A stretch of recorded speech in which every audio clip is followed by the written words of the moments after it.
பெண்களை சாதாரணமாக நினச்சிடாதீங்க.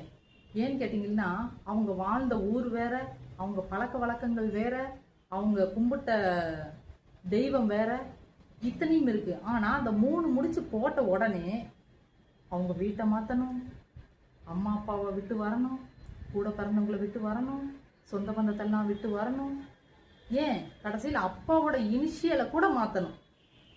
இத்தனையும் நமக்காக பண்ணிட்டே இருக்கிறாங்களே, அவங்கள பற்றி ஒரு நிமிஷம் சிந்திச்சு பார்ப்போமா? இது மெயினாக யாருக்குன்னு சொல்லி கேட்டிங்கனாக்கா, ஒவ்வொரு வீட்டில் இருக்கிற கணவன்மார்களுக்கு கொஞ்சம் யோசிச்சு. ஏன்னாக்கா அம்மா வீட்டில் அவளுக்கு அத்தனை எல்லா சுகமும் இருக்கும். ஏன் எதுக்கு அப்படின்னு கூட கேட்க மாட்டாங்க. எல்லா உரிமையும் இருக்கும். ஆனால் அதே ஒரு செகண்ட் கல்யாணம்னு சொல்லி ஆனதுக்கு அப்புறம் பார்த்தீங்கன்னாக்கா, அவன் மேலே குறைகள் மட்டும்தான் வந்துட்டே இருக்கும். இதை பண்ணிட்டா, அதை பண்ணிட்டா, இதை செஞ்சுட்டா, அதை செஞ்சுட்டா, உன் பொண்டாட்டிக்கு இது தெரியல, உன் பொண்டாட்டிக்கு அது தெரியல, இது மட்டும்தான். ஆனால் தாய் வீட்டில் பாருங்க, அவளை கேட்டு தான் எல்லாமே பண்ணுவாங்க. அவளுக்கு அப்புறம் தான் எல்லாமே. ஒரு குழம்பு வச்சு வைக்கிறதுனா கூட, பாப்பா என்ன குழம்பு வேணும் உனக்கு, என்ன சமைக்கலாம், என்ன பண்ணலாம், என்ன செய்யலாம் அப்படின்னு சொல்லிட்டு.